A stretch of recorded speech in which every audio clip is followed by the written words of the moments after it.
for a few more of these tables and chairs to be filled over the evening.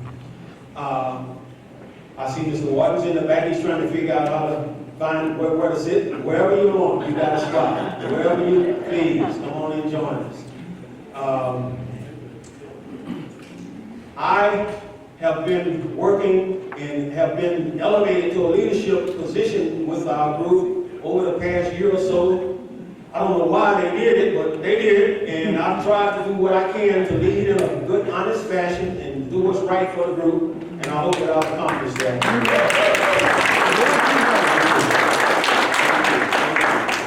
My buddy Hughes King has been leading this thing for 50 years. We definitely want to recognize Hughes. He's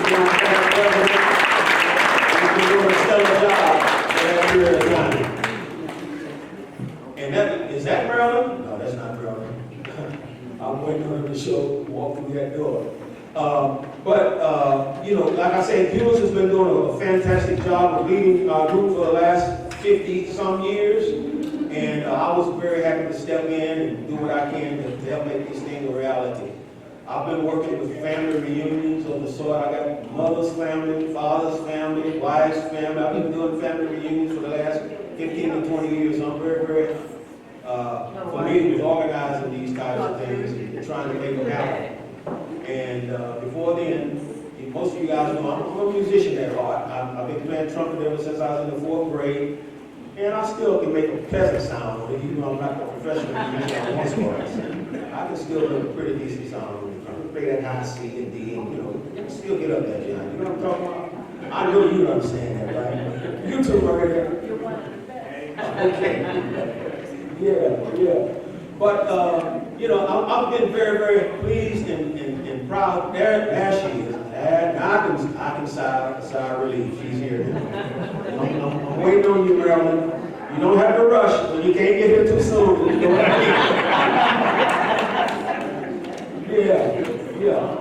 We've just done whatever we could to facilitate things and to make things happen when something needs to be done. You know, when somebody needs to collect money, all right, they're gonna do that. And when somebody needs to do this, yeah, I'm doing that too. And I'm doing it from the state of Maryland. I ain't been in this area. So it's been kind of difficult doing things long range, but we've done our best to get things done and get them done in a fairly decent fashion. And I just want to welcome all of you here. I hope that you enjoy yourselves. We're going to try to have a very festive evening. We're happy that everybody's here. Now, come on over, Maryland. This is Maryland America. Get right here, guys.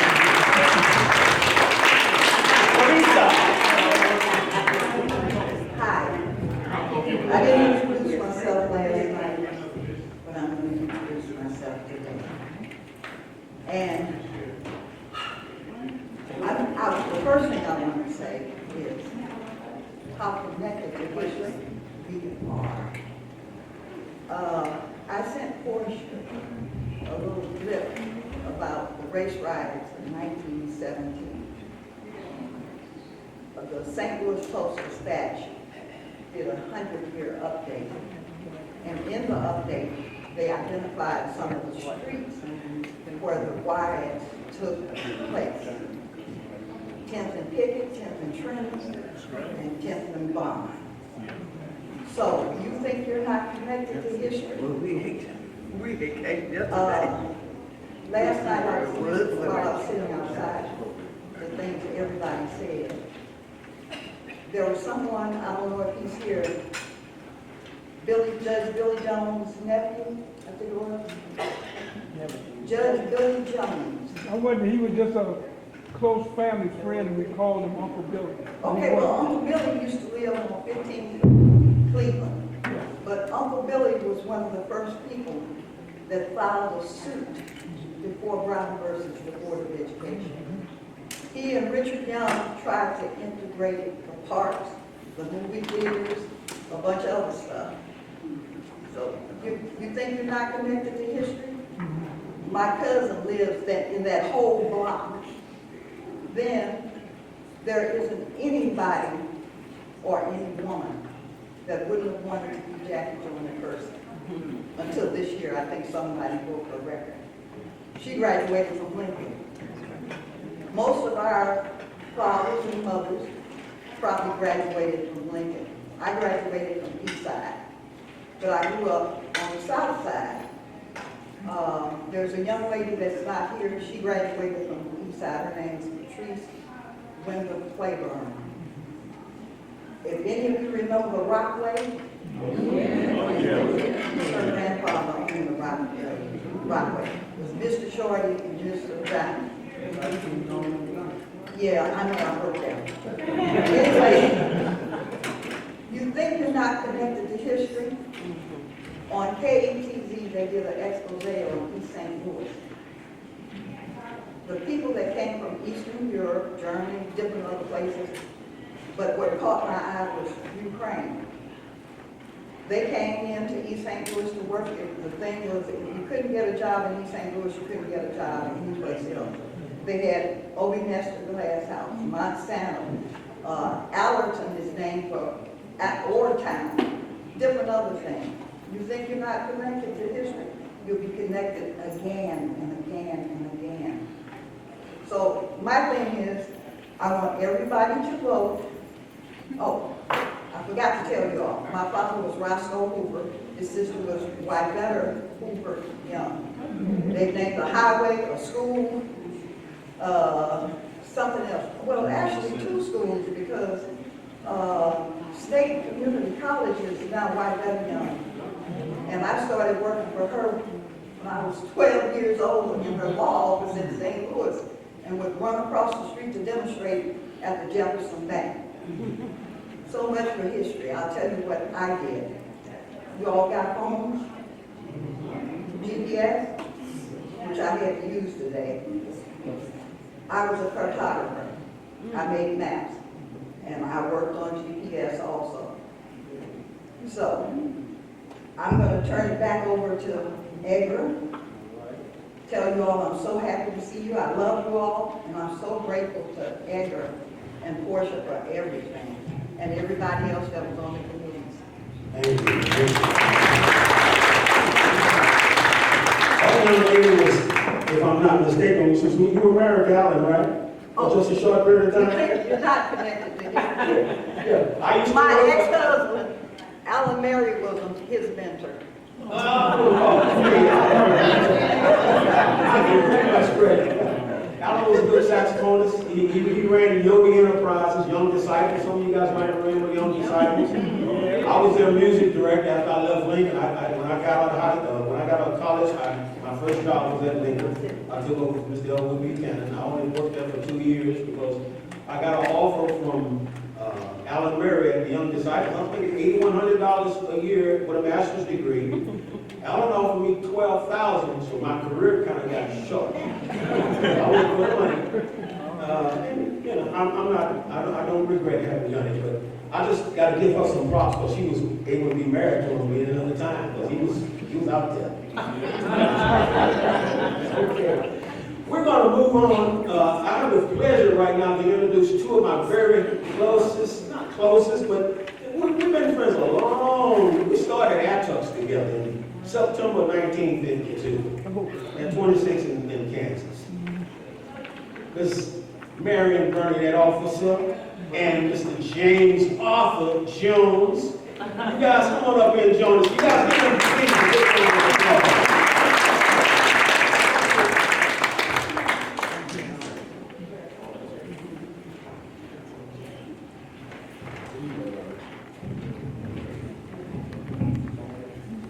Good evening. Good evening. It's such a pleasure to be here among such longtime friends at this wonderful occasion. We're going to enjoy ourselves tonight and have memories to last a long, long time. As I said last night, I wasn't going to spend a lot of time introducing myself last night, but you're going to be hearing a lot of things later on this evening. Well, not too much. Oh, I'm sorry. One thing I do want to say right now is a reflection from last night. As I sat there listening to people introduce themselves and the places that they had gone to school and what they had done after they left Lincoln East Side, it dawned on me that the breadth and depth of what the classes in 1964 have accomplished are the best example I've ever witnessed of what East St. Louis is.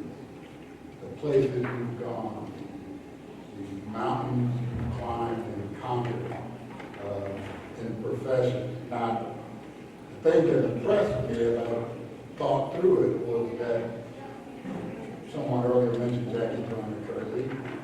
None of us are world known. A few of us tonight are certainly nationally known. But you're known for the marks you have made in the community and the cities and the states that you've all worked in. And I'm sure it was obvious from the way you all mentioned East St. Louis that you have made a tremendous impression, whether your name is known or not, in all of those places. And hopefully it's left everybody a better view of what East St. Louis is really, because you are the heart of what is East St. Louis. With that, we're going to bring up, Reverend Jonathan Smith is going to do the invocation and dedication for the meal, and then we will start.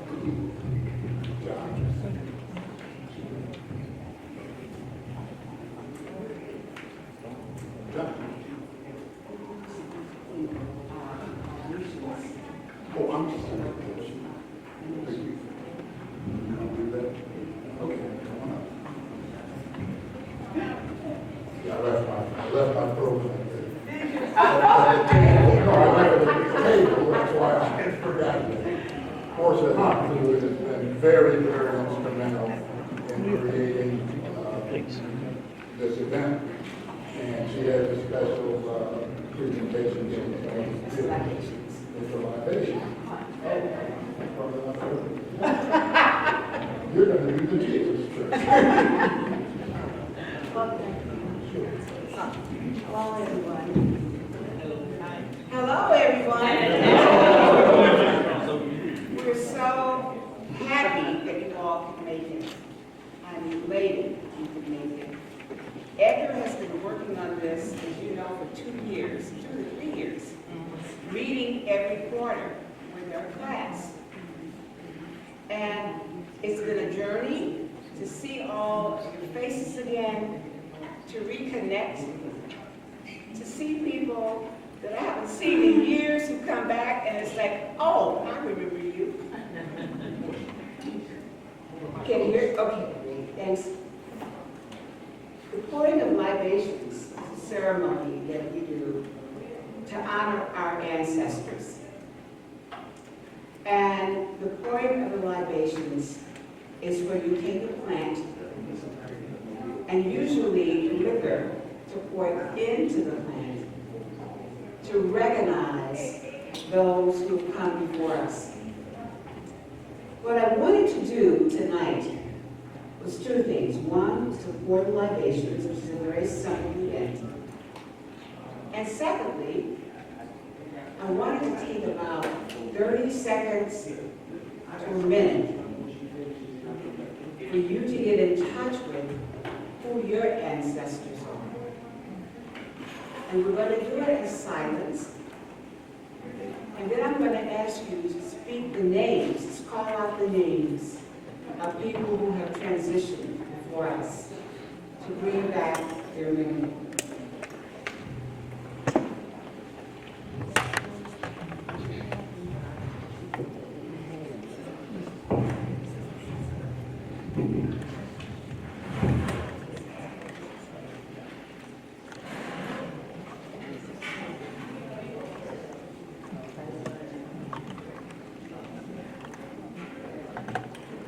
So I pour these libations in honor of those who have gone before us. They are ancestors known and unknown, who've kept our lineage going for all of these years. People that we may not know, who had a lot to do with how we got here and who we are. Our ancestors in Africa, our ancestors in the Caribbean, our ancestors all over the world. We're finding out now African traditions, African sculptures that are here before it was, quote, discovered. So we have a history known and unknown. I pour the libations for our parents.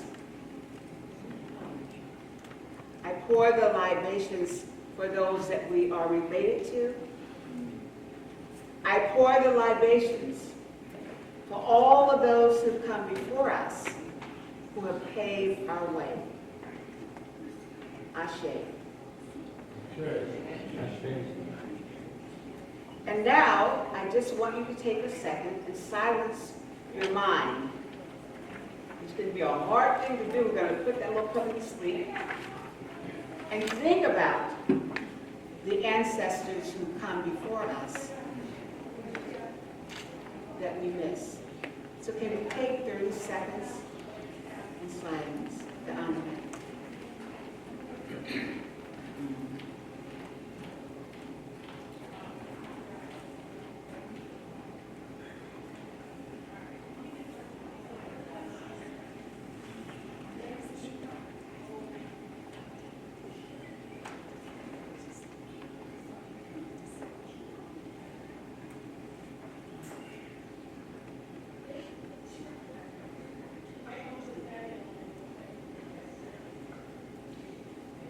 And so I ask you now to say their name.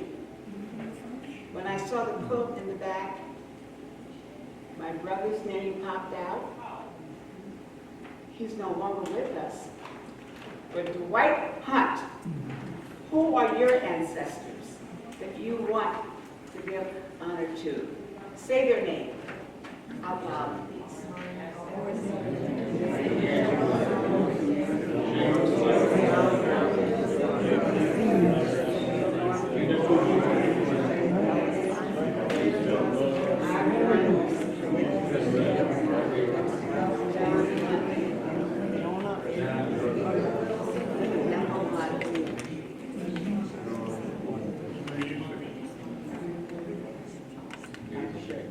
Our names have been spoken, and we honor our ancestors who have recently gone, and those way before them.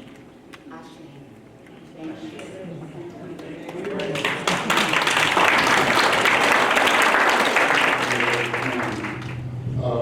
One was a greeting from the Chancellor of Southern Illinois University, Edwardsville, who is an African American, and also co-signed by the Chancellor, Chancellor Harris, the Chancellor for Diversity, Equity, Inclusion, and Belonging. When you have a chance, take the time to read those. Now, Edgar, are you going to lead us in the... we're going to do an a cappella version of the Negro National Anthem, the words to which are on the back page of the program.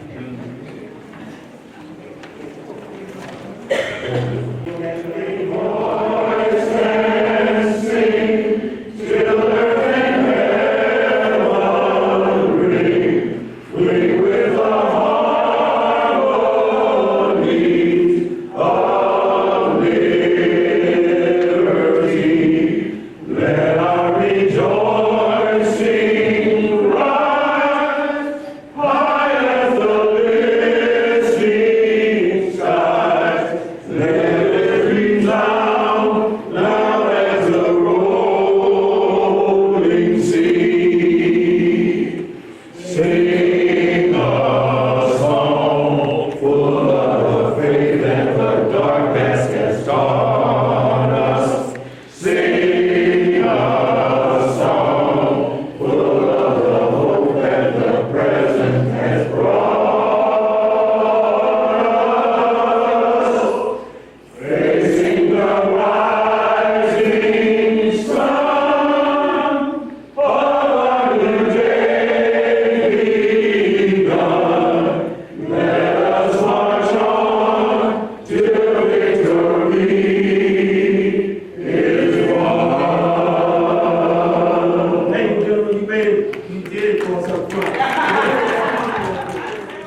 Let us pray. Lord, you have been our dwelling place in all generations. Before the mountains were brought forth, wherever you had formed the earth and the world, even from everlasting to everlasting, you are God. You have allowed some of your choicest people to experience your grace and your mercy as we gather to celebrate this 60th year class reunion, Lincoln and Eastside. Continue to encourage us as we continue on this journey called life. We pray for the families of those classmates that are no longer with us on this journey, on this side of heaven, but have finished their course and now rest from their labors. We thank you, O God, for creating us in your own image and instilling in us a belief that the best is yet to come. And now, O God, we ask you to bless this food that has been prepared for nourish our bodies. Bless the hands that prepared it. We pray that you will sprinkle the Holy Ghost on it, that it will get down and nourish our spirit. We may be more loving, more kind, more forgiving, and more compassionate on this journey called life. We offer this prayer in the name of your only begotten Son, Jesus Christ, and all of us say amen. Amen. Amen. Amen. Amen. Amen.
the rest of the program. As I'm sure, oh, I gotta get it real close. As I'm sure many of you have attended and/or been a part of making one of these things happen, you realize how much of the amount of effort that's been involved in the last couple of days to come out as a family as they have.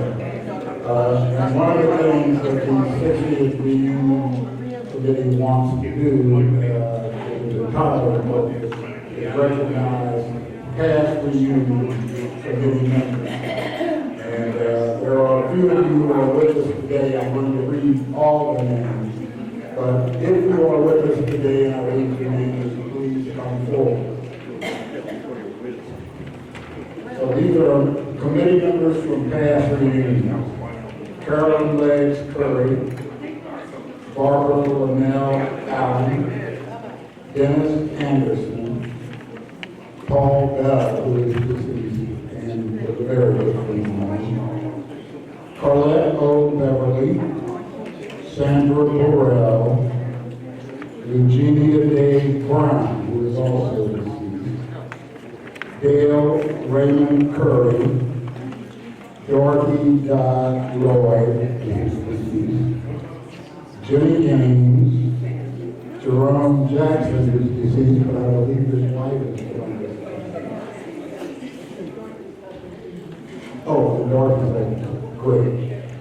And if you would, okay, and Euless King, Edgar Matthews, Carolyn Sturlock Bridgman, Laura Wilson McLeod, and Wardell and Diane Hamilton. So those of you whose names I call in the present, please come forward. Yes, token for you.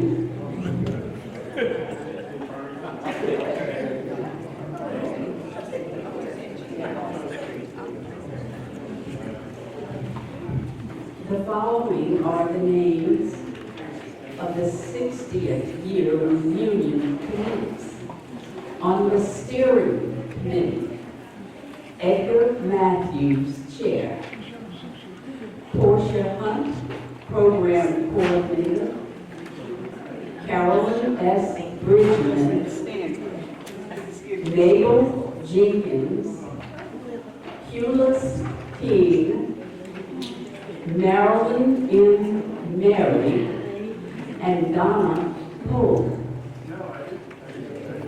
Thank you so very, very much.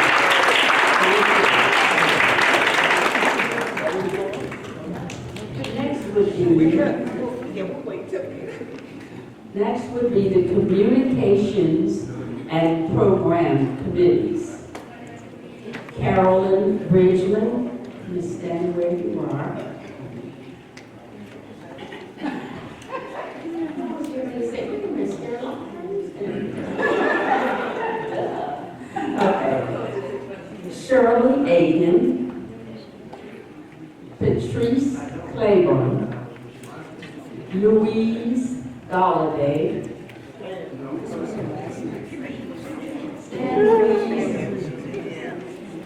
Hazel Goodwin,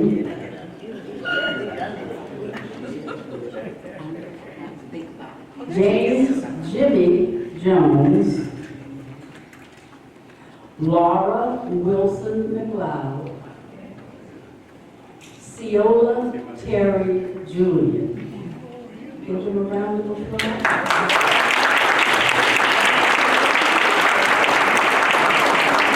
Thank you so very, very much. All those whose names were called, please come for a photo.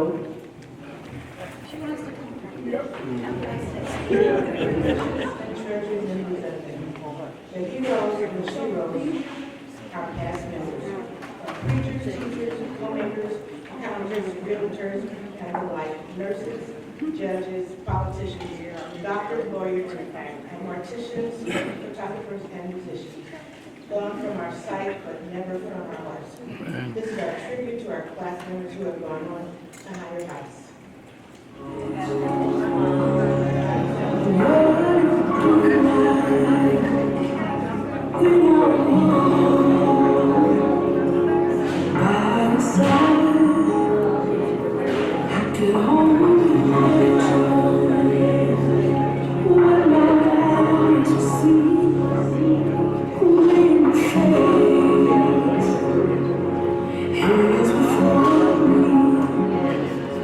Can only imagine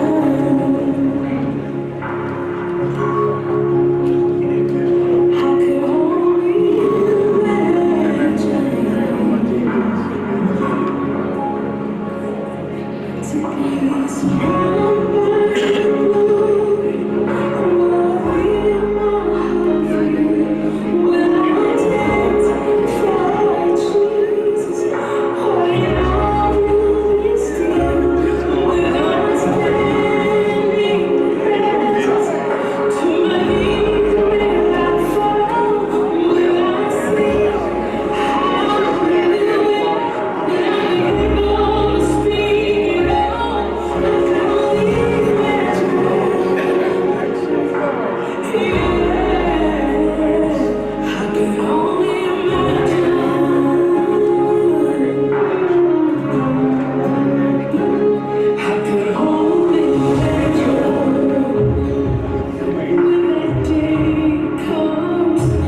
but that was beautiful.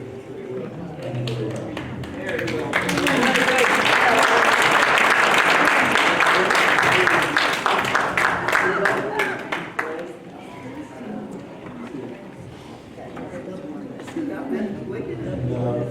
What we'd like to do at this point is, we have some special awards for individuals who join us tonight. Folks that are certainly very well known around the community, and the class of '64 felt that they deserve some special recognition, and they decided to have them with an award. Mabel Jenkins and Donald Murray.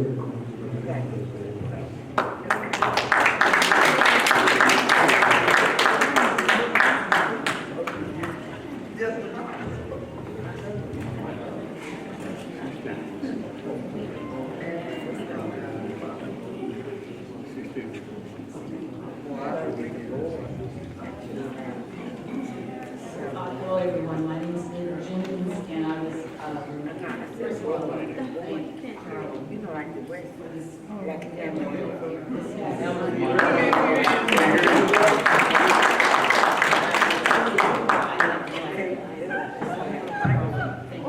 You just speaking to the mic. I didn't know it passed away. So thank you for creating this, making this, and sharing with us. We really, really appreciate it.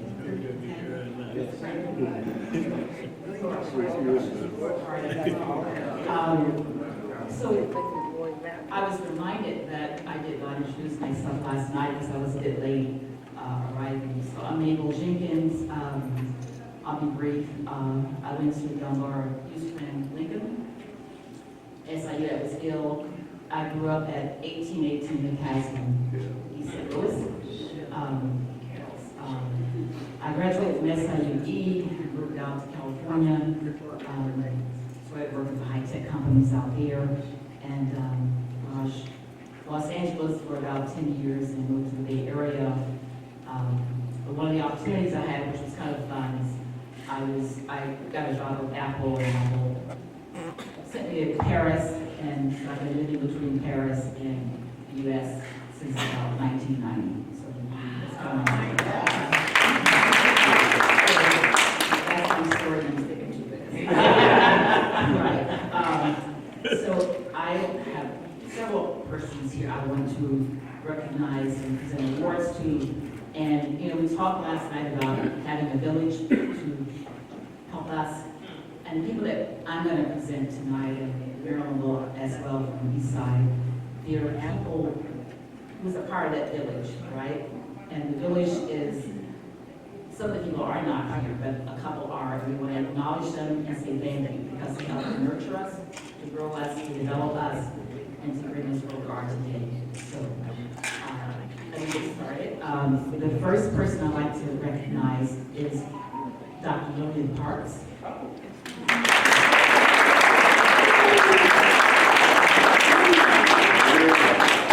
Dr. Parks is I'm going to read your bio because I don't want to miss you. She's a woman of many firsts. First woman superintendent of East St. Louis School District 189. First woman president of St. Clair County Administrators. First from East St. Louis to lead a national organization as president of Jack and Jill of America, and the first member of Lincoln High School's Hall of Fame. Her many accomplishments garnered her multiple listings in Ebony Magazine's 100 Most Influential Black Americans in the U.S. Wow, really great. In her spare time, she has served on various corporate boards, including United Way, the Missouri Historical Society, and the Jackie Jordan Percy Foundation. She is a Delta Sigma Soror. All right. And a lifetime member of the NAACP and Urban League. A devoted mother, grandmother, Dr. Parks has said our children have blessings and we can share the blessings. Inspiring generations of young people to believe in themselves and get an education is a lifelong commitment of hers. But she has also said, we make a living by what we get, we make a life by what we do. And everybody wants it.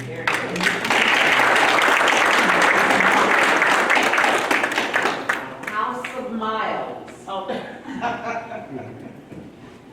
Where is our photographer, please? Oh.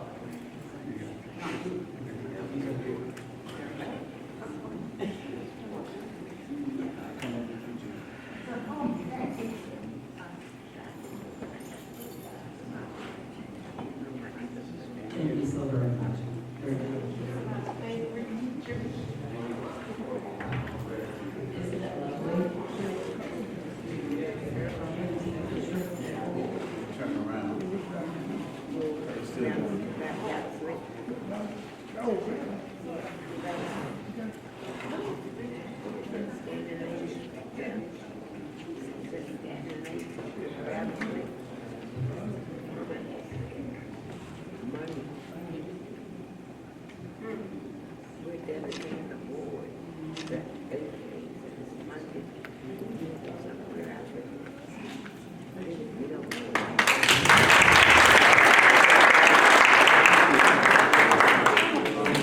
Would you like to say a few words? Yes, of course. It's quite an honor to look out in this audience with the people I've known for years, that are whom I taught. How many of you still know the poem Invictus? Raise your hand. Still know it, still know it. I have a neighbor whom I taught many years ago, and he sent his grandson to my house. And I grew up with him, and he's a fine young man. And he said, I'm getting ready to go into another organization. Can you help me with this Invictus form? And I did. He talked about what Lincoln High School had done with him. It was very moving. But I didn't come up to do that. I want to tell you what I believe in too.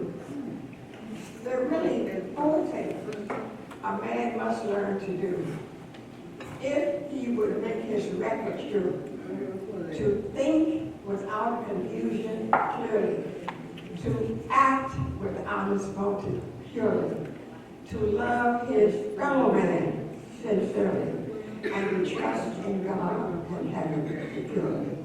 Thank you.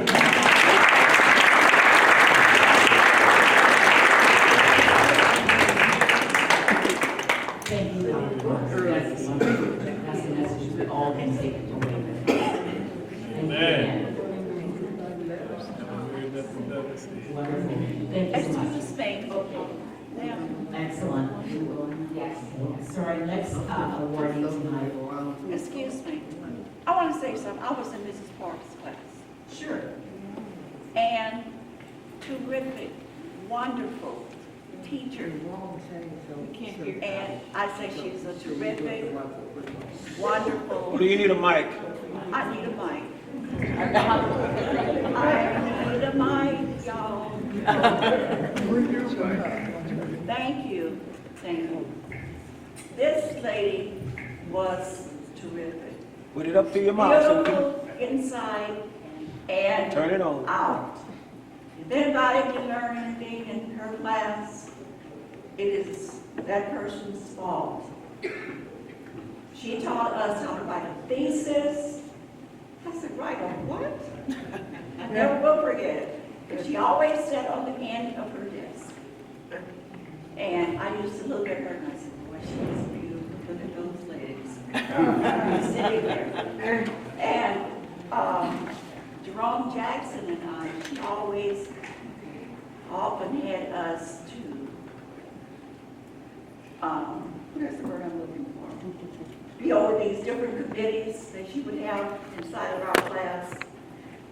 So that she said, well, if you can't learn how to write a thesis, then we're going to make up these committees and then want you to outline what you're going to talk about. And so that's what many of us did. we would have these committees, and we had to take a side. And when I went away to school, I had to, of course, the first thing we did before we did anything else in class as a freshman was that we had to write papers. And I and a couple of other people were the only ones. I wasn't as, I did go to SIU for a bit when it first opened, but that's another story. When he said, he was talking about logic, I thought, what is he talking about? And so I said, well, why wouldn't you get the FBI, Louise, to do something anyway? My answer was, well, the FBI can't do it, nobody can. Where's everybody at? But I thought, I could have that about logic that I can recall. But back in my head, I could remember that Mrs. Parks had said something to me one day about, Louise, that's not logical. And I still didn't quite get it. But after I had graduated and got home, I received a letter about running for Miss America. Because what I wanted to do back then was to be a model and an actress and all this stuff. This woman right here, I told her, I said, I don't know what to do as a part of my talent. I don't have any talent. She said, yes, you have. Okay, we have to go.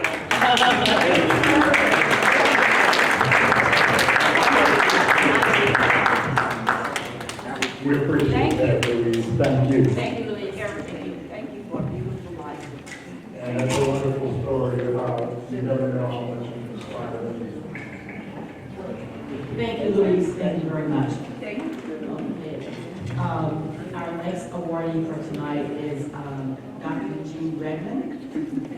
Dr. Redmond is a world-renowned poet, author, educator, and social activist named Port Laureate of East St. Louis in 1976.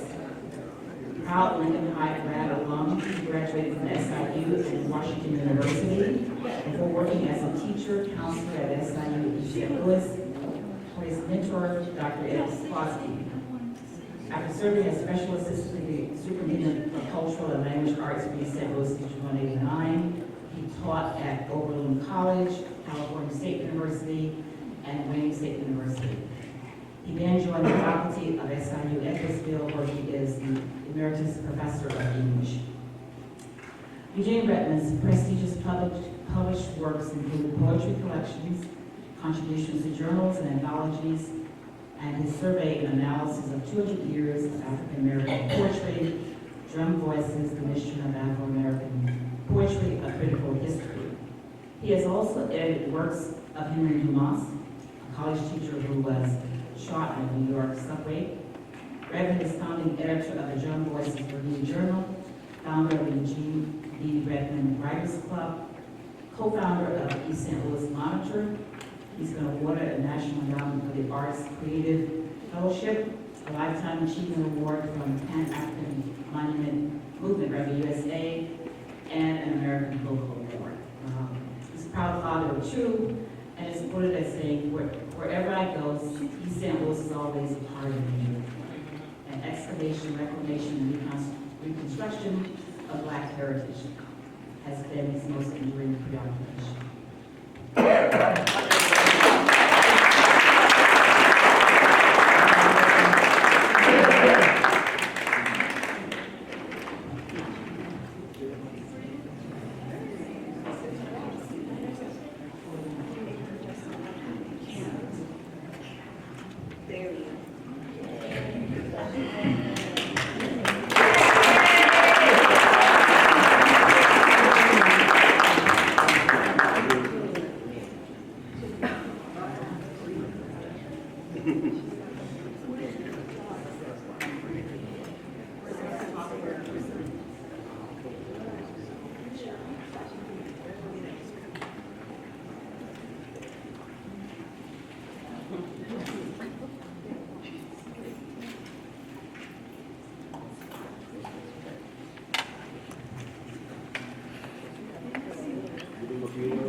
Thank you.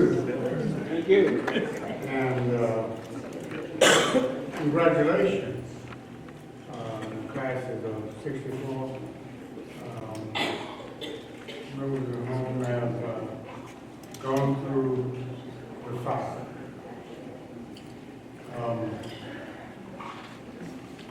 I've taken East St. Louis with me, Lincoln High, and in some ways East St. Louis and Yankton, to all over the world. And I'm going to read a little poem that opens up my book, Arkansas Memoirs. Father was from Arkansas, my mother was from Gibson, Mississippi. So when I go to the classrooms, I ask the children, what do I mean by Arkansas? Because these things was Arkansas. And they'll say, you're talking about Mississippi and Arkansas, ain't you? And I say, yes, aren't I?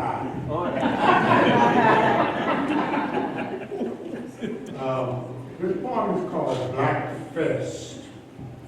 And it says here, what did you think are conceptions?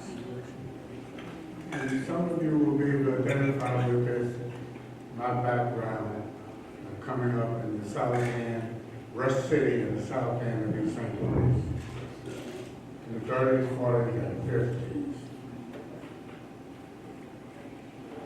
Amidst ample helping of snow,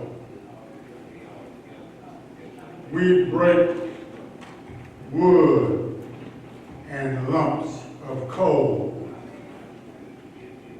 repair socks and sew, light candles and kerosene lamps, brim with homework and biblical verses, inhale kitchen sauces, collared with greens,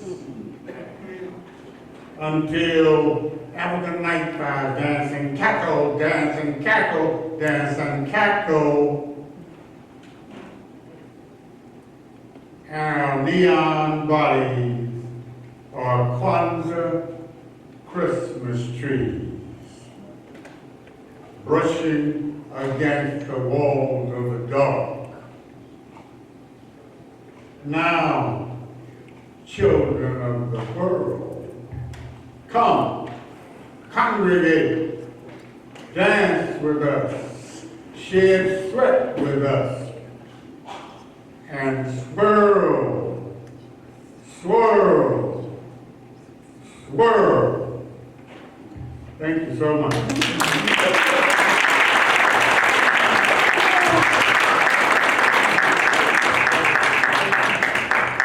Very powerful. Oh, I love that. Thank you so much. Thank you so much. Thank you.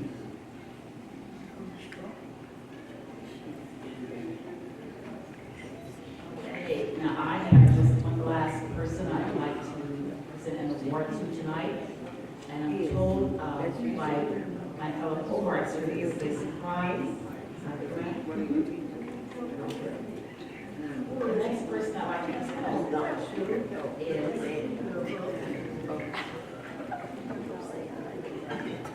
U.S. King.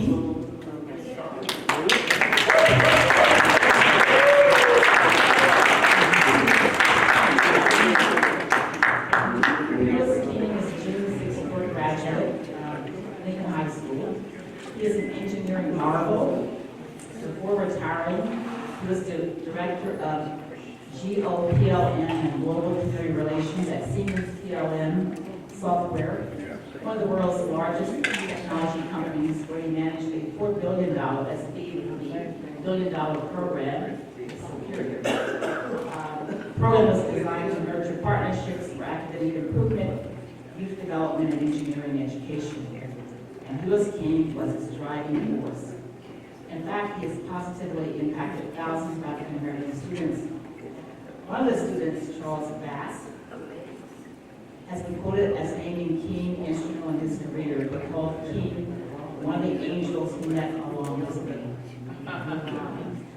King has served on numerous professional boards, including Worldwide Youth in Science and Engineering, the Society of Automotive Engineers, Advancing Minorities' Interest in Engineering and the Professional Business Leadership Council. He is also the author of many publications on product life cycle management and artificial intelligence, and has been featured in other international publications. An East St. Louis native and Lincoln High grad, King was president of the June '64 Lincoln High class, foreshadowing his future success. He later attended Belleville Area College, SIU Edwardsville, where he later became an adjunct professor, and the University of Missouri at Columbia. He's a decorated Vietnam vet, as you can see by his map here. A decorated Vietnam vet. He's been inducted into the African American Biographies Hall of Fame for outstanding contributions in business and engineering. He has also received such awards as Distinguished Alumni Award from SIU, St. Louis American Foundation Salute to Excellence Award, and the Black Engineer of the Year Award for Corporate Promotion of Education. Wow. After his retirement, he and his loving wife, Linda King, continue to share a full life together. Phyllis, thank you so very much, and congratulations.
Hey, so that was quite an achievement. It was just amazing. And we're not at all very surprised, or here we graduated. So congratulations again. Congratulations. So at this point, guys, I'm going to turn this over to my cohort, Marilyn. And she's going to make the awards to East St. Louis High School Awards. Right? Okay, Marilyn.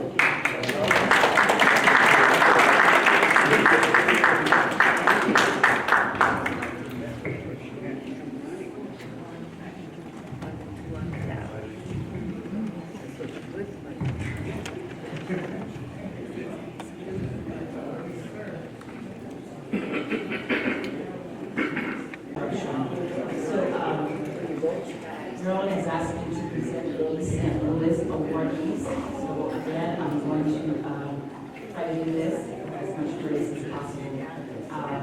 The first awardee for East St. Louis High School is Gloria White Campbell. I'm going to read this because I don't want to miss anything. Married to Johnny Ellis Jordan. She met him in 1977. They've been married for 47 years. She was influenced by her religious background, and she liked Baptist Church. She also attended Mount Zion Baptist Church. Gloria was always a natural teacher. She taught Sunday school at a very young age. She taught at Gary, Indiana for 1 year in 1958. After that, she taught at His Grand Junior High School from 59 to 62.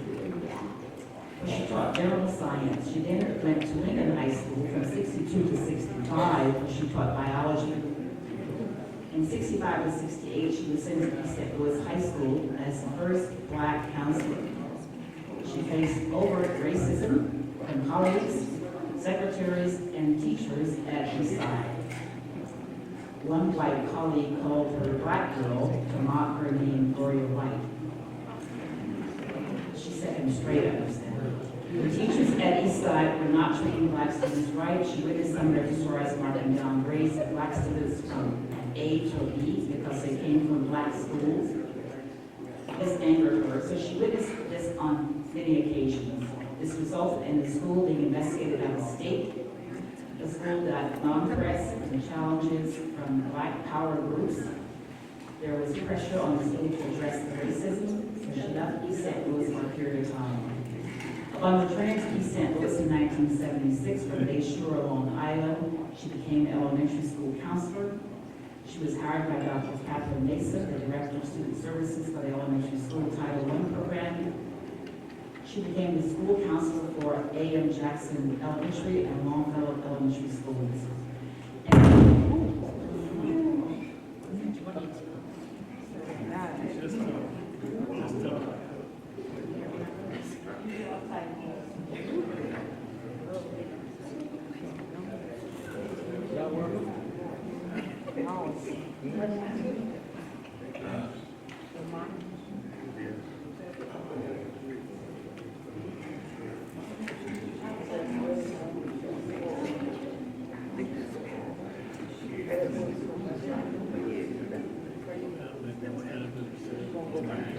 Come on, over there. Should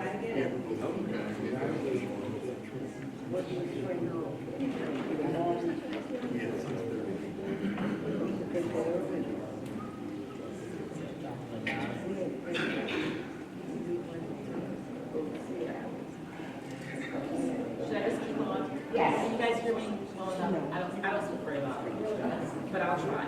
So in 2010, Illinois State University inducted her into the Hall of Fame. This is Gloria White Campbell. She majored in biological sciences and was the first African-American female student at ISU.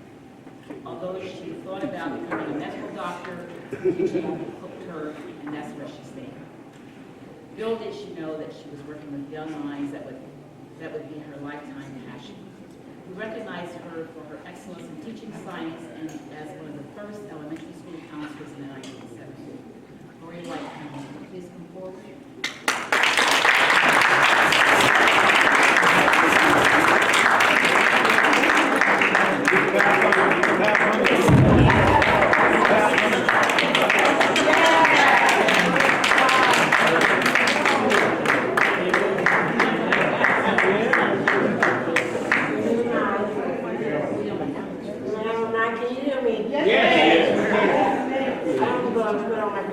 This time, and I wrote down so I don't get too long. That's good.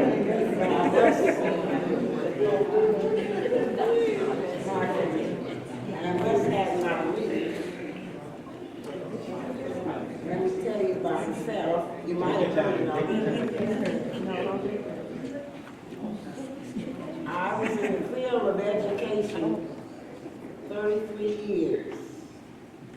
I retired June the 1st, 1993.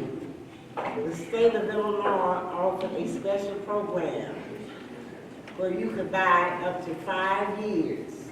Because at the time I retired, you had to have 38 years to get full retirement. So I bought 5 years, but they took it out of your check, so you didn't really miss it. When you retired, you didn't have to dress up, no stockings and everything. That was great. Plus, my mother was living too, and I still had the same people that I had working. I said, no, you stay. I want to see what you're doing, because I'm gonna keep doing what I've been doing, except going to work. Now I wasn't supposed to add this like that. So I bought my 5 years, so I was able to retire at age 57. I kept all the helpers, like I said, so I'll skip that. But I did hire a former student of mine to work on Saturday and Sunday because you didn't have help from the state, your weekends. But he had the ability to use machines and the lifter, the horse lifter and all that my mother required, and that was good. Unfortunately, he was murdered when he moved to Cahokia because he was gay. I still think about it. Most memorable teaching events I like to tell you about. 1958 is when I graduated from Illinois State University, magna cum laude. I was the only one that did not have a job in my group. You know how you have a group? Because all of them had majored in the field of elementary or special ed. I was the only one of my class, 10 of us, that majored in secondary education. I got my job at the very last minute, the Friday before Labor Day. Mr. H.V.O. Taylor called me the principal of Roosevelt High School, where the Jackson 5 had gone. And he said, could I be there that Tuesday? Because Mr. Beckman, the science teacher, had died. Not died, he had a massive heart attack. And the way it was going to be, he didn't expect him to be available at least a year so he could guarantee me a job for a year. So I never unpacked my trunk from Illinois State. It was still packed because I was going to Gary, and my mother and father gave me enough money for an apartment, and I shared it with a young lady, Rose Mary Duncan from Tuskegee. She was a chemistry teacher and I was a biology. But the way they had general science, I really liked it. Like you had a semester, I taught general science, then they had someone majoring in chemistry, teaching chemistry. Gary was way ahead. At that time, they opened 5 new elementary schools. My roommate, Gloria Ward, was from East St. Louis, and she taught at those that remember, Dr. Carrie Dawson was the principal of a new school.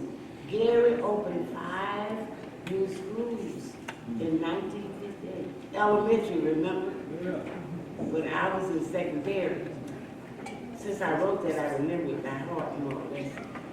Well, I tell you about that first year of teaching, Gary, this young man was in the 7th grade. He was kind of big, you know, I've been little all my life.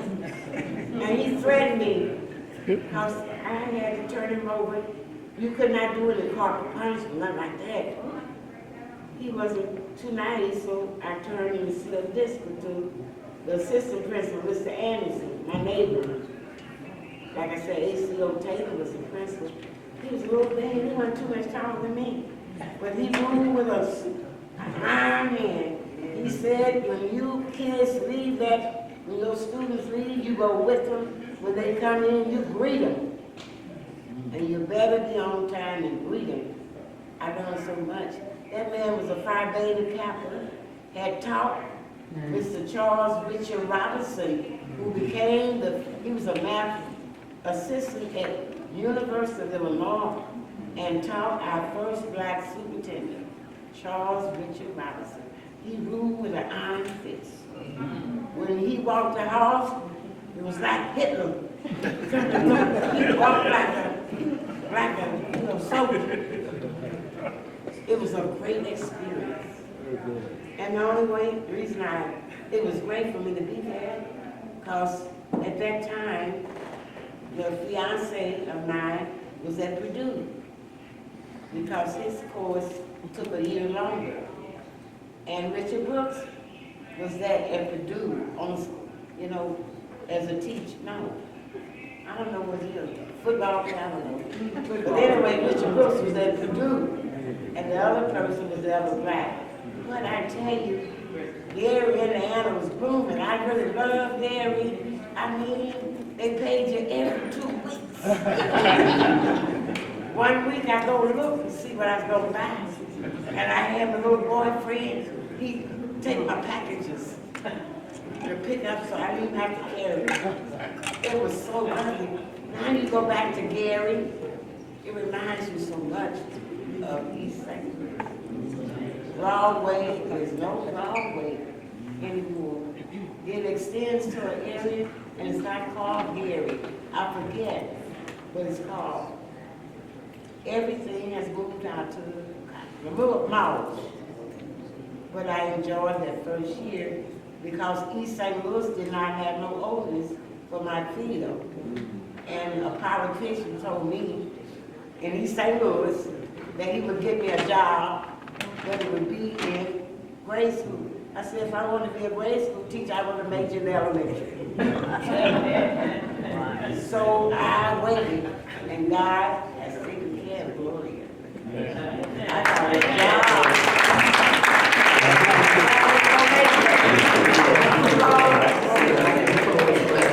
Thank you very much. God be the glory.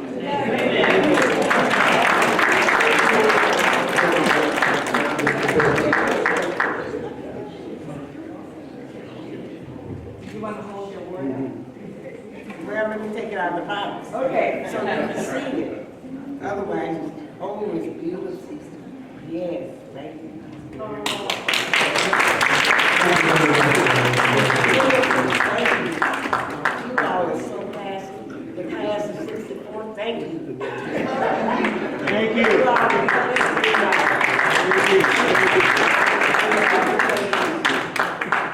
I didn't have to go to you. Thank you. I'm so glad to see everybody.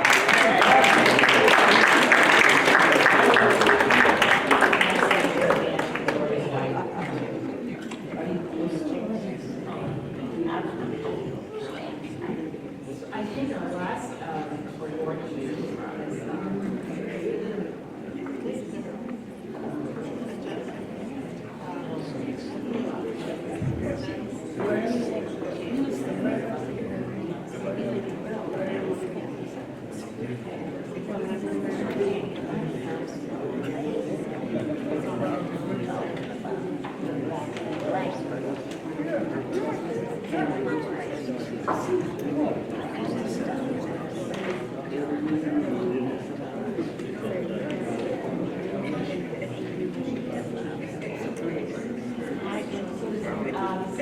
the next person would like to provide more is not here.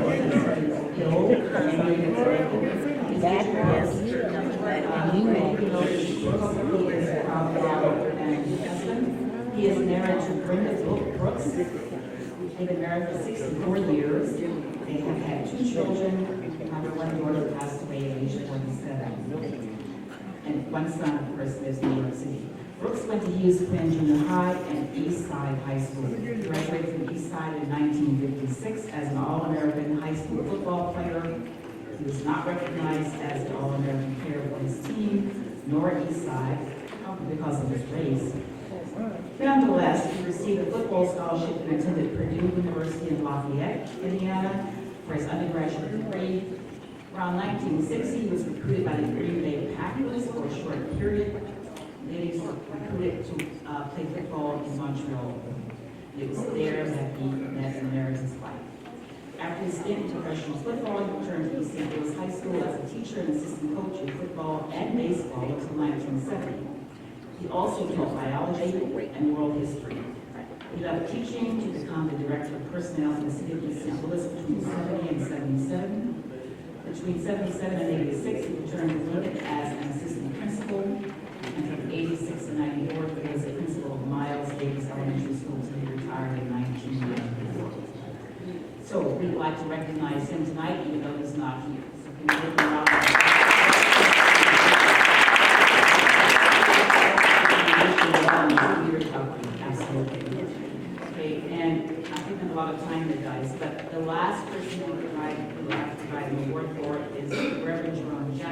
Senior, and his wife is here, right? Yes, she's here. She's here. She's here, and I'd like to offer our awarding status to Reverend Jackson for his life. Reverend Jackson often said that before his passing, he was always going to become a preacher someday. So at an early age, he took Christ and as his personal savior and joined the Southern Missionary Baptist Church in East St. Louis. As a trombone-playing student at Lincoln High, I guess we should go hard at he had demonstrated a special gift of connecting with others and was the January '64 class president, graduating with honors. He went on to attend Eastern Illinois University and Eugene Theological Seminary.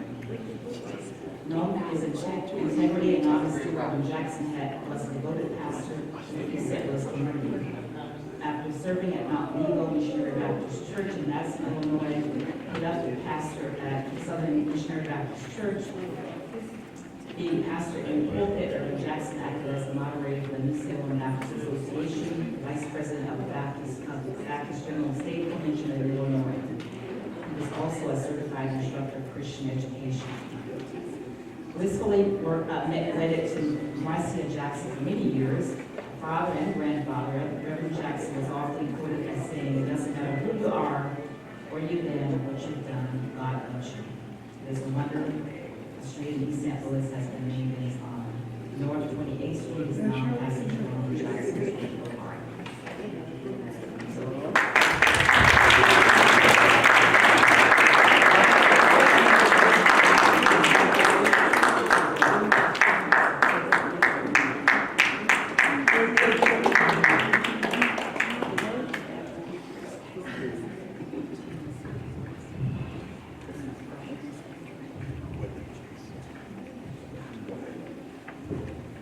Thank you so much, class of Lincoln Senior High School, 1964. For 60 years, you have triumphed. You have moved forward. Many of you are champions and more than that. Thank you so much for honoring my husband. He is dearly missed and greatly appreciated. Thank you so much.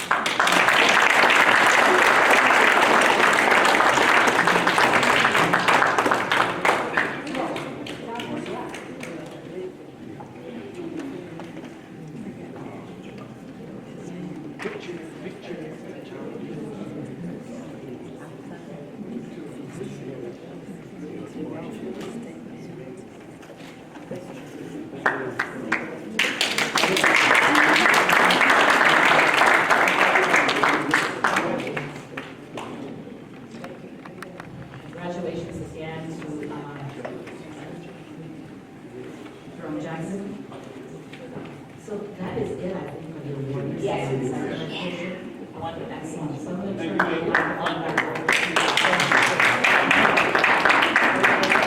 Before we move to the next session, would you like to take a stretch? Stand up and stretch your legs and stuff?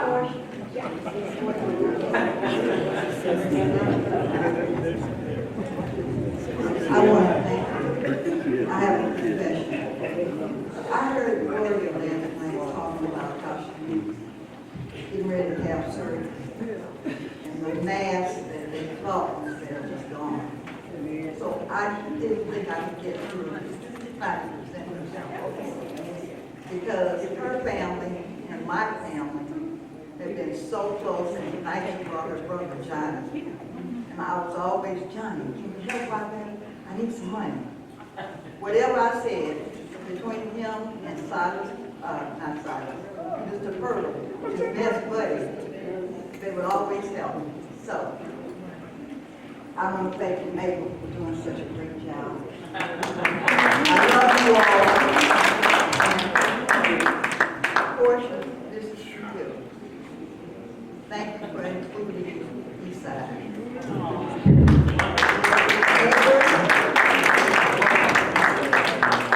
I'm sorry, Mrs. Matthews. I'll give this to you. It's to you and Edgar, and our old baby. That's it.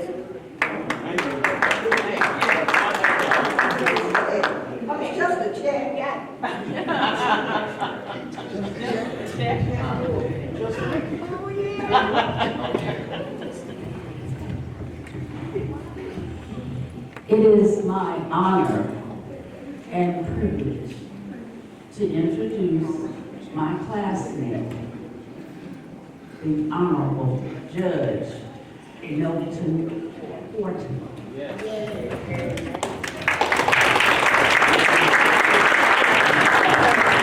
Before the judge comes forward, I'd like to tell you a little something about him. Judge Milton S. Horton grew up in the South End of East St. Louis. After graduating from Lincoln High School, he attended SIU Edwardsville, then DePaul University College of Law. A shining star in his field, it did not take long before he was appointed Associate Circuit Judge of the Illinois 20th Judicial Circuit Court. He served many years as presiding judge of the St. Clair County, Illinois Juvenile Court, and was elected as circuit judge of the St. Clair County Criminal Court until retirement, his first retirement, after 36 years on the bench. One of Justice Horton's many distinctions is being appointed the first African American to serve on the 5th District Appellate Court, from which he retired once again. His second retirement during his long career, he's been a public defender, Illinois State Bar Association Assembly Representative, committee's chairperson, president of the St. Clair County Bar Association, and judicial education lecturer. Not only has he received a special recognition award from the ISBA and the Legal Luminary Award from the Illinois Bar Foundation and Illinois Judges Association, he was recently chosen to be the William L. Beatty Jurist in Residence at SIU's School of Law.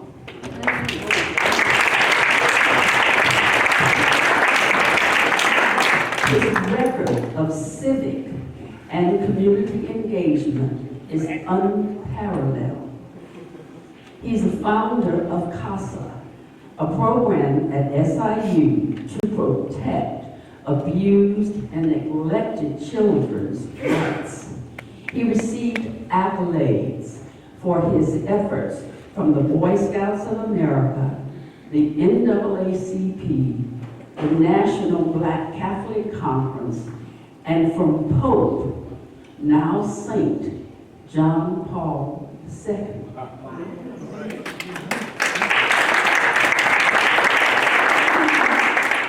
In addition to being a fraternal brother, as a life member of Kappa Alpha Psi Fraternity Incorporated, he is a family man.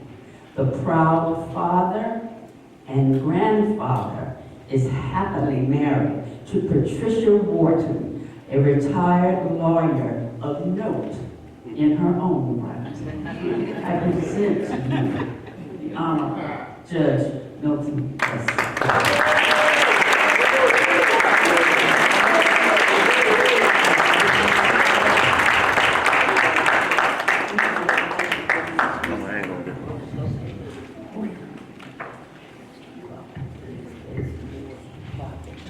I am deeply honored to have a chance to come before you today. I'm also deeply honored to know someone. I can't hear you. I'm also deeply honored to know someone as distinguished and successful as DNC, Bernadette Alston. She is indeed someone to look up to, a successful businesswoman, someone who's involved in the community, and someone who has a reputation for caring. Now I'm going to ask, to say a few words about what has been happening on our United States Supreme Court.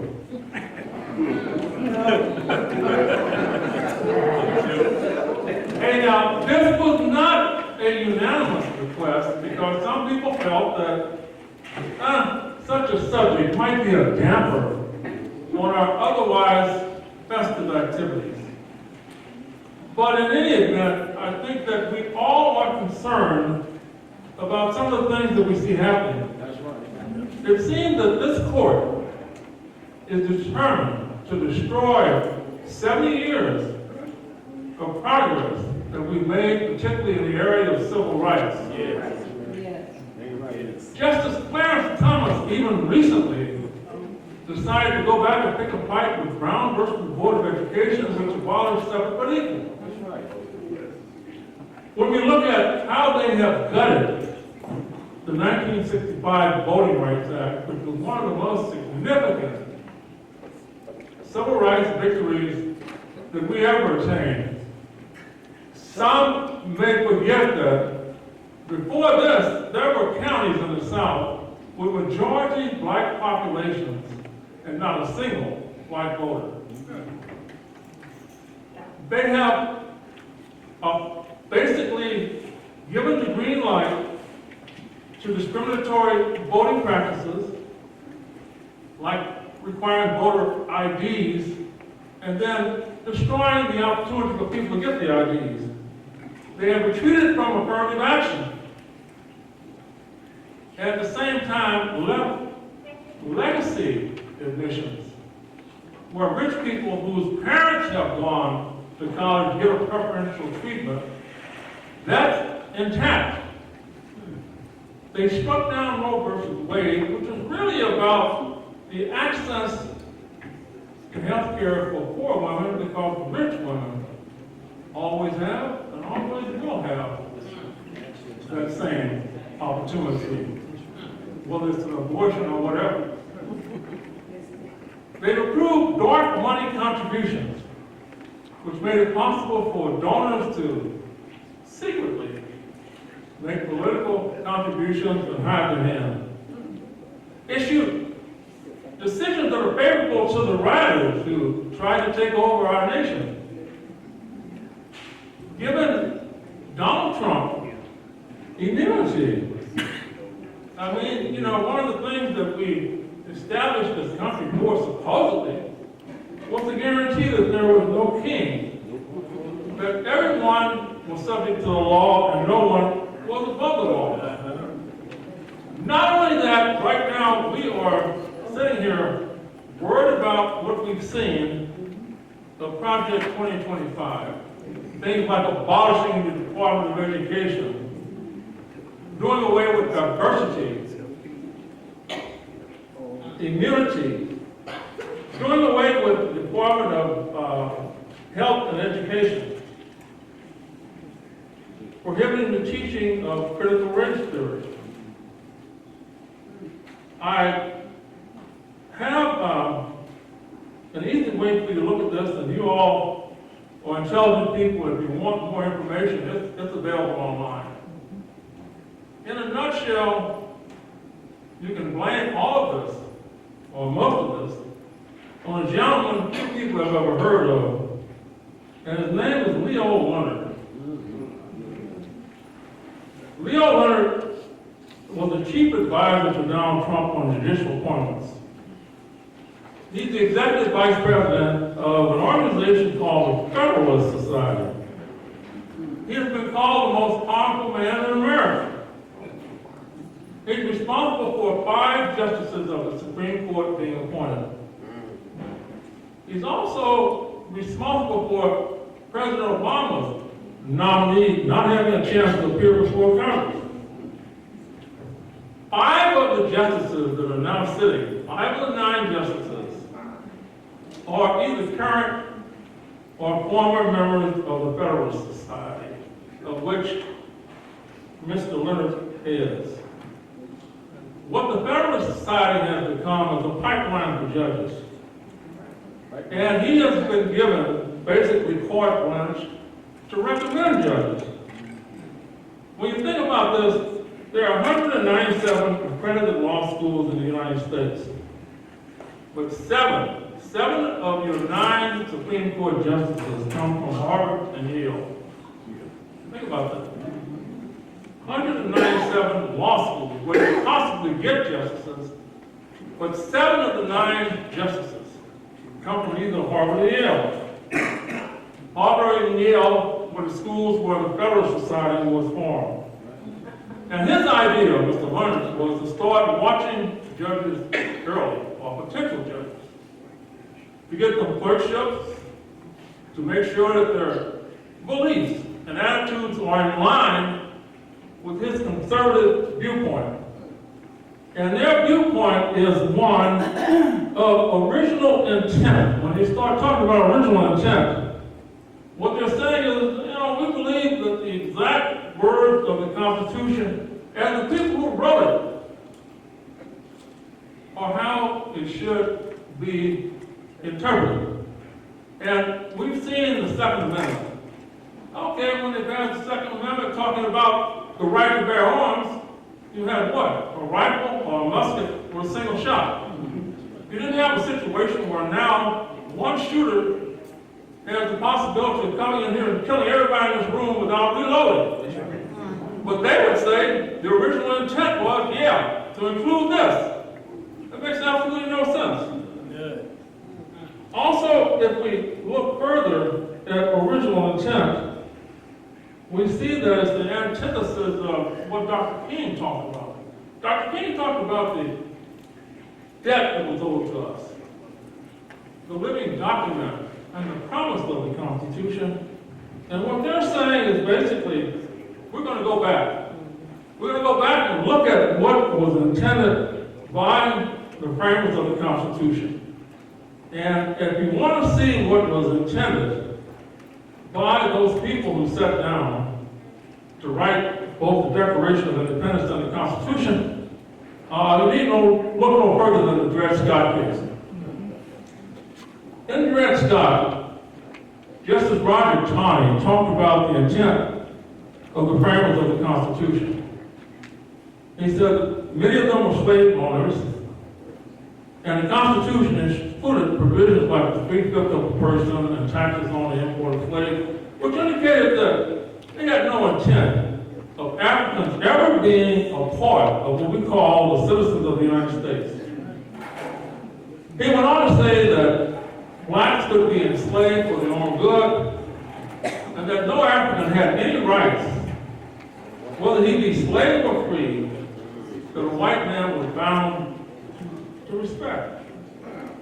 And that servitude of Africans was a moral principle that was recognized by the whole civilized world.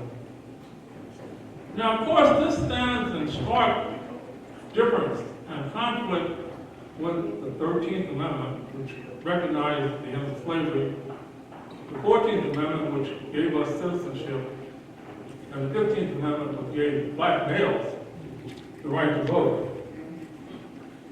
What these people are doing is not saying we want to go back to slavery, but we're going to look and take a limited view of those provisions that were passed on Reconstruction, the 13th and 14th and 15th Amendment, and not be willing to expand them to say that some of the things, like in Brown versus the Board of Education, where we fight for equality, where we look at the Constitution and make it a living document and say, okay, blacks have suffered centuries of discrimination, and there should be an opportunity to amend that. The country owes that. They're saying, nope, slavery is over, we're not going to deal with that. The other aspect, and this is kind of a touchy one for me, because as you probably know, I'm a Catholic, but the Catholic Church is a church of many dimensions. And I can begin by giving you a prime example. The nuns that taught Joseph Hickman and myself were some great people. They were dedicated, they were out for us. They even started a high school when the Catholic high school at one time refused to admit blacks. These nuns also had a long history of being on our side because they basically supported the Union during the Civil War. But they are an offshoot and a branch of the original mother house that was in Kentucky. And at that mother house, the nuns were owners of substantial slaves, and they also taught Jefferson Davis, who would later on become the president of the Confederacy. So Joseph and I were taught by an order of nuns that not only in Kentucky were slave owners, but they taught the president of the Confederacy. That's what you see in the Catholic Church. There's a Catholic Church that we're familiar with. There's Sister Julia, Father Walker, Father Carol. That's really one Catholic Church. But you get to a certain level, and you meet maybe another Catholic Church that's not as liberal, that's maybe conservative, and is maybe not at all sympathetic toward us. Leo Leonard belongs to two very conservative organizations with his influence on the court. He belongs to the Knights of Malta, and a particular concern, he has proceeded to use the money that is generated and donated to him to support very conservative Catholic organizations. Some of them are particularly opposed to Black Lives Matter, and some of them actually support President Trump's conspiratorial belief or pronouncement that somehow the last election was stolen. He also is a member of an organization called Opus Dei. It means the work of God. This is an enormously rich organization. It supposedly does work for the poor. It, on the one hand, is what you might call a charitable organization, but there's no doubt about it. It's very conservative Catholicism. It's basically what you might call a fundamentalist organization that believes you need to take everything, just like those who interpret the Constitution by original intent. These are people who say, yeah, we take it as it is. We believe that it says what it says all the way down the line. I think that in a word, in several words, if I could succinctly say to you what you're seeing in the Supreme Court is a result of various influences. Conservative interpretation of the Constitution as exemplified by organizations that are choosing the judges for you. Leo Leonard and his power within the court system. Conservative Catholicism. And also an influence of the let's make America great again racism. When you put them all together, you have a toxic mixture. And so these decisions that are coming down from the Supreme Court that are so adverse to the civil rights victories that we have won are to be expected, and unfortunately, you can't help but expect that the whole thing is going to continue on. Okay, what can I leave you with? Well, obviously, we don't have the money to throw around like these people do to have that influence. But at the local level, we can do everything we can to become involved in the political process. To recognize that, hey, it's great to go out and do your civic duty to vote, but that's minimum participation. You must work campaigns if you don't have the money. You must be involved to have some say-so. You must go to jury duty.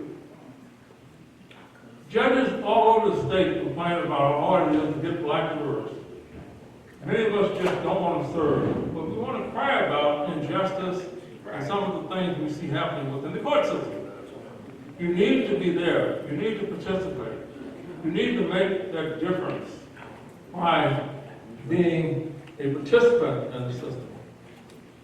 We have to recognize that things are going to change as far as the education of our kids. What they're going to be told, the lies, the history that's going to be excised from what they should be getting, we have to pick that up. We have to accept the responsibility of educating our own children about our own history.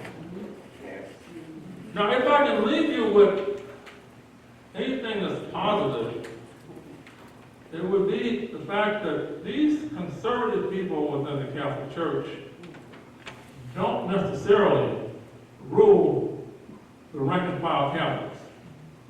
That in spite of very negative statements by the church when President Obama ran concerning the issue of course, abortion, Catholics, by a majority, voted in favor of Obama.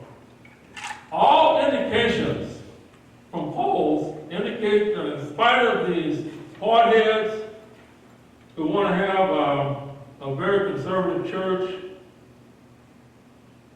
Kamala is leading Trump among Catholic voters. Yes.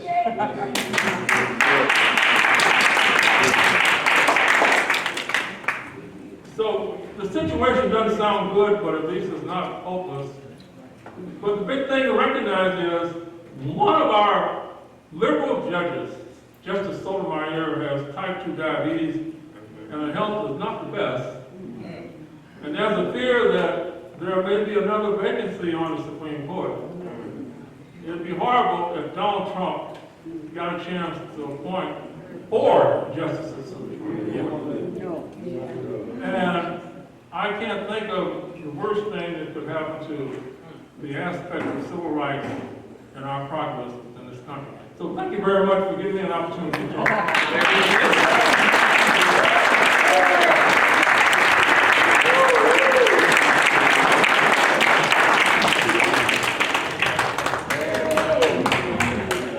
Thank you, Judge Morgan. Before we wrap up, I have one other special award. And it gives me a great honor to present this award for a couple of reasons. One is because this award goes to an individual that I've known since I was 4 years old. It goes to an individual who absolutely deserves it, because this particular reunion, which includes both the Lincoln High School class of 1964 and the East St. Louis Senior High School class of 1964. The only reason that this thing came together, and it took a good 2 years plus of effort to make it happen, is through the work, the diligence, the dedication, and the promise and thought that he kept in his head from task start to task finish. Edgar Matthews.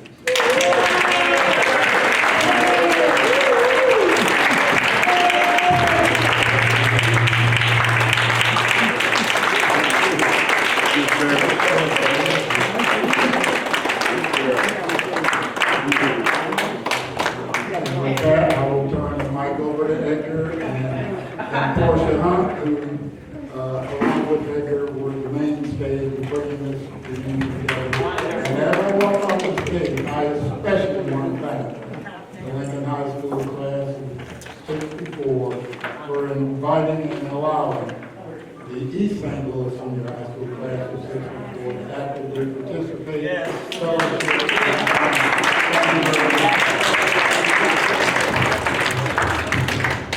Portia, I'm gonna give you the mic. We need you to tell it very, very quickly. No. Ladies first. Come on. We're just gonna keep it brief. And we've already passed the 9 o'clock hour, so we gonna owe a little bit extra money when we get here. And we gotta take pictures, guys. We're gonna cut this very, very quickly. So we want want to get up here and get pictures of everybody. And I have the guys that were going to help me be here by 5 o'clock, Joey and Roosevelt and who else, Rodney. And if I can get a couple other helpers, we are responsible for getting the trash out of the joint. This is our responsibility for doing that. So we're going to need to get that done in addition to the pictures.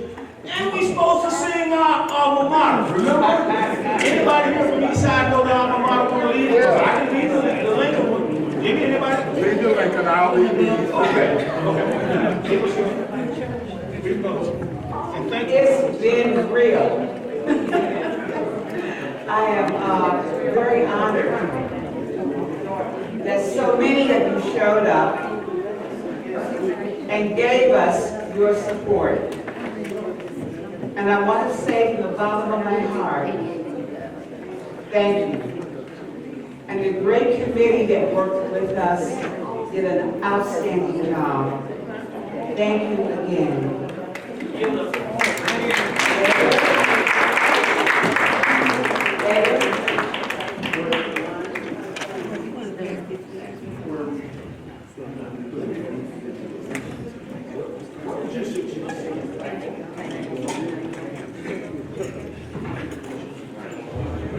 I had 3 or 4 minutes that I want to give you, but I'm going to cut my 3 or 4 minutes. I just want you to know that I'm very appreciative of everybody that's here this evening and all of you that have contributed in any way, shape, form, or fashion pulling this thing off. It's been a lot of work, but it's been a lot of labor of love on my part. I appreciate everybody that's worked for us. I appreciate all these guys that came out. There's some folks that contributed and didn't even plan to attend.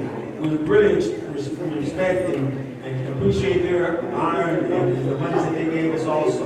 What we want to try to do here now is we want to get this thing done. We want to sing our strong band. We're not going to leave it without doing that. And Jimmy going to sing the East Side. Can you get us started? Well, I have no idea what it is. Okay, can you go? Let's get us started. Yeah, okay. East Siders. Yes, Jackie, you remember? You can stand if you like. You get over here and Jackie get her settled to help me out. I'm not going to do my speech. Well, it's going to take a few minutes to get this picture done.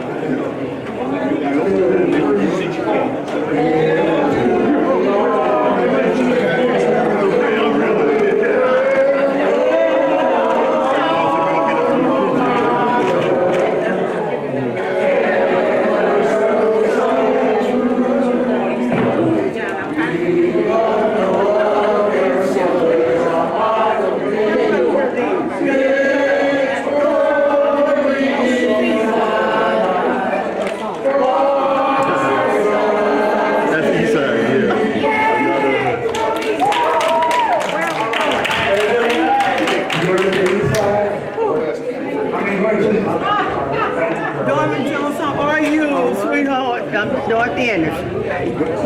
How are you? Thank you. Good seeing you. Oh, okay, take care.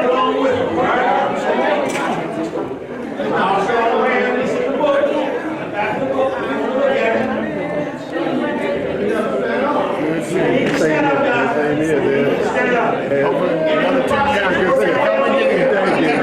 Yeah, hope to see you at the next one.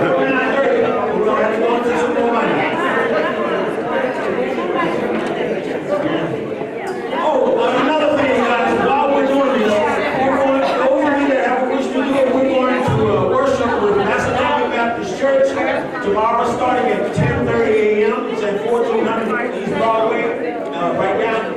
Right. You all guys know where it is in East St. Louis. 14th and Broadway. So I said 10:30, right? It's 14th and Broadway. It starts at 10:30. Yeah. And Laura says you can wear your t-shirts. You make it nice and easy. Come on,